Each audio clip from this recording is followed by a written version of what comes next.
Jatuhnya kekhalifahan Islam di Turki pada 3 Maret 1924 Masehi adalah awal dari berakhirnya peradaban dan kekuatan Islam di seluruh dunia. Semenjak peristiwa itu, kini negara-negara Islam di dunia telah banyak yang berpecah belah, dan bahkan mereka tega membunuh saudara-saudara mereka sendiri. Hal ini yang telah memicu semakin melemahnya kekuatan Islam dan semakin menguatnya kekuatan negara-negara barat.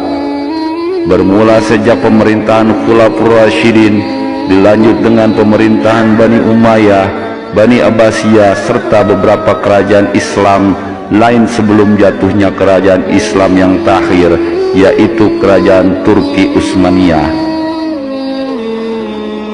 Dahulu umat Islam begitu kuat hingga mampu menguasai 2 dari 1/3 dunia ini dan membuat takut bangsa-bangsa barat. Akan tetapi sekarang apa yang terjadi? Di manakah kekuatan itu menghilang? Di manakah para pasukan yang tiada takut mati itu? Semuanya telah lenyap dan sirna ditelan zaman. Rasulullah telah berjanji bahwa di suatu hari nanti agama Islam akan berjaya kembali dan bahkan mampu menguasai seluruh dunia hingga hari kiamat datang. Karena penguasa dunia terus saja dipertandingkan, dipergilirkan layaknya sebuah ajang pertandingan. Barang siapa yang kuat, maka dialah yang akan menjadi penguasa. Firman Allah, dan masa kejayaan atau kekuasaan dan kehancuran itu kami pergilirkan di antara manusia sebagai ikhtibar pengajaran. Surat Al-Imran 140. Berdasarkan ayat di atas jelas bahwa Allah menggilirkan kejayaan dan kejatuhan suatu bangsa dari dulu hingga kini. Asy-Syahid Hasan Al-Banna pernah mengatakan, kepemimpinan dunia dipegang secara bergilir oleh orang dari timur dan orang dari barat. Sejarah telah membuktikan kejayaan suatu bangsa dipergilirkan antara timur dan barat. Bermula dari bangsa Kibti timur, bangsa Yunani barat, bangsa Farsi timur, bangsa Romawi barat, kemudian bangsa Arab dari timur, dan kini Amerika yaitu dari barat, yang sedang menurunkan pengaruh kekuasaannya hari demi hari. Jika diikuti susunan timur barat ini, giliran bangsa yang bakal menguasai dunia selanjutnya adalah bangsa dari timur. Inilah beberapa bukti bahwa kebangkitan Islam akan berawal dari negara Indonesia. Bendera merah dan putih. Dari Sauban dia berkata, Rasulullah SAW bersabda, sesungguhnya Allah menggulung bumi untukku sehingga aku bisa melihat timur dan barat, dan sesungguhnya kekuasaan umatku akan mencapai apa yang telah dinampakkan untukku. Aku diberi 2 harta simpanan, merah dan putih, dan sesungguhnya aku meminta Rabbku untuk umatku agar dia tidak membinasakan mereka dengan kekeringan menyeluruh, agar dia tidak memberi kuasa musuh untuk menguasai mereka selain diri mereka sendiri hingga menyerang perkumpulan mereka. Dan sesungguhnya Rabbku berfirman, hai Muhammad, sesungguhnya aku bisa menentukan takdir, tidak bisa dirubah-rubah. Sesungguhnya aku memberikan untuk umatmu agar mereka tidak dibinasakan oleh kekeringan menyeluruh, dan aku tidak akan memberi kuasa musuh untuk menyerang mereka selain diri mereka sendiri. Lalu mereka menyerang perkumpulan mereka walaupun musuh mengepung mereka dari segala penjuru, hingga akhirnya sebagian dari mereka, umatmu, membinasakan sebagian lainnya dan saling menawan satu sama lain. Hadis riwayat Muslim nomor 2889. Pada hadis di atas terdapat kata merah dan putih, sedangkan bendera Indonesia adalah merah dan putih. Panji hitam dari timur. Dari Sauban dia berkata, Telah bersabda Rasulullah, akan datang panji hitam dari sebelah timur, seolah-olah hati mereka kepingan-kepingan besi. Barang siapa mendengar tentang mereka, hendaklah datang kepada mereka dan berbaiatlah kepada mereka sekalipun merangkak di atas salju. Dikeluarkan dari Al-Hasan bin Sofyan dari Al-Hafiz Abu Nuaim dari kitab Al-Wahi lil Fatwa oleh Imam Sayuti. Arah timur yang dimaksud pada hadis di atas tiada satupun orang yang mengetahuinya. Ada yang mengaitkannya dengan Afghanistan, Pakistan, dan Yaman. Namun tidak ada bukti yang jelas sampai sekarang. Jika kita melihat dari peta globe dunia, maka akan terlihat bahwa negara Islam yang paling timur di dunia itu adalah Indonesia, Malaysia, dan Brunei. Tetapi yang paling timur di antara tiga negara tersebut adalah Indonesia. Hal ini juga didukung dengan bergilirnya penguasa di dunia, sebagaimana yang telah difirmankan Allah pada ayat di atas. Dan satu-satunya negara Islam yang belum pernah mendapatkan giliran berkuasa di dunia ini adalah negara Islam Melayu, agama Islam Melayu Indonesia. Maka bukan tidak mungkin bahwa kebangkitan Islam itu akan berawal dari timur, yaitu Melayu Indonesia. Di atas juga disebutkan kekeringan yang tidak menyeluruh. Hadis di atas juga bercerita tentang suatu negeri di akhir zaman yang tidak akan pernah mengalami kekeringan secara menyeluruh. Dan jika kita lihat sekarang ini di dunia, bahwa negara Islam yang tidak pernah mengalami kekeringan menyeluruh ternyata hanya ada di beberapa negara saja, dan Indonesia lah salah satunya. Musuh yang tidak mampu menguasai. Hadis di atas menceritakan tentang suatu negeri yang tidak bisa dikuasai oleh musuh manapun. Indonesia adalah salah satu negara Islam yang tidak mudah untuk ditundukkan. Sebagaimana kita ketahui sekarang ini, bahwa militer Indonesia berada di level 12 besar negara terkuat di dunia. Jadi tidak heran lagi bahwa musuh manapun tidak akan sanggup untuk menguasai Indonesia.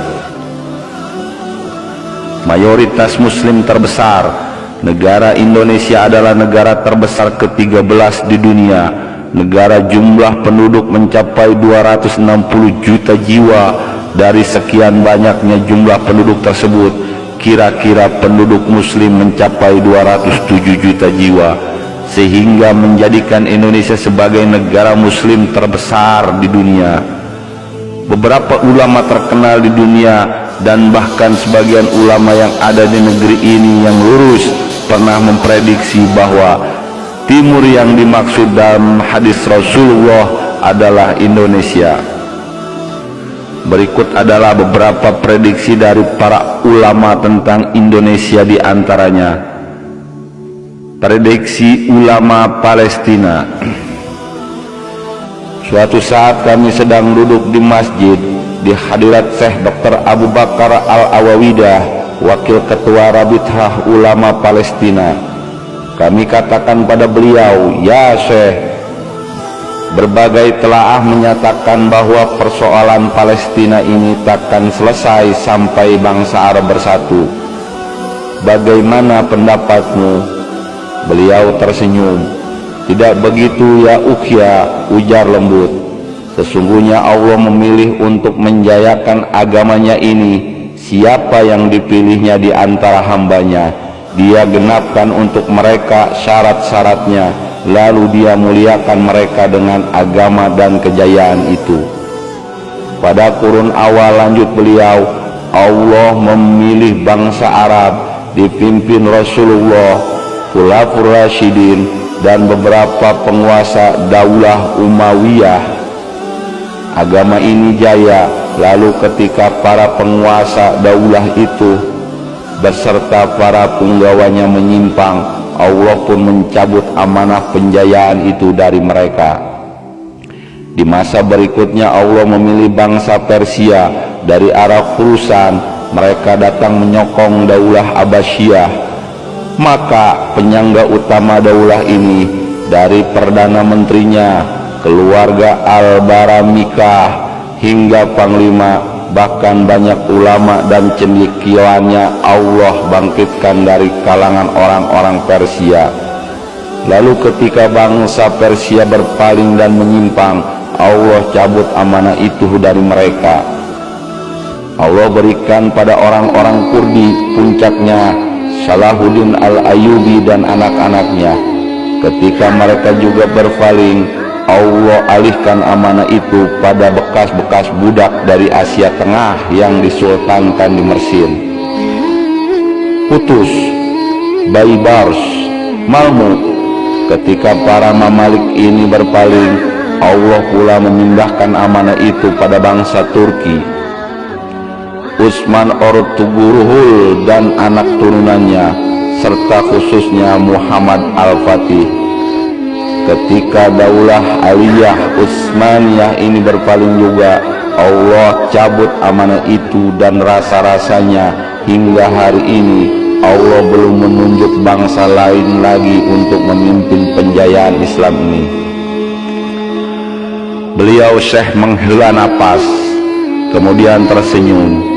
Dengan matanya yang buta oleh sisaan penjara Israel, dia arahkan wajahnya pada kami lalu berkata, sesungguhnya di antara bangsa-bangsa besar yang menerima Islam, bangsa kalianlah yang agak pendek, berkulit kecoklatan, lagi hidung pesek, katanya sedikit tertawa.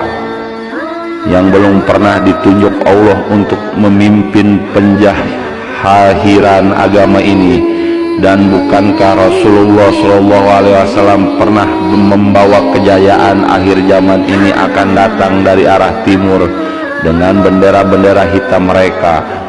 Dulu para ulama mengira Khurasan dan Daulah Abbasiyah sudah menggunakan pemaknaan itu dalam kampanye mereka menggulingkan Daulah Umayyah.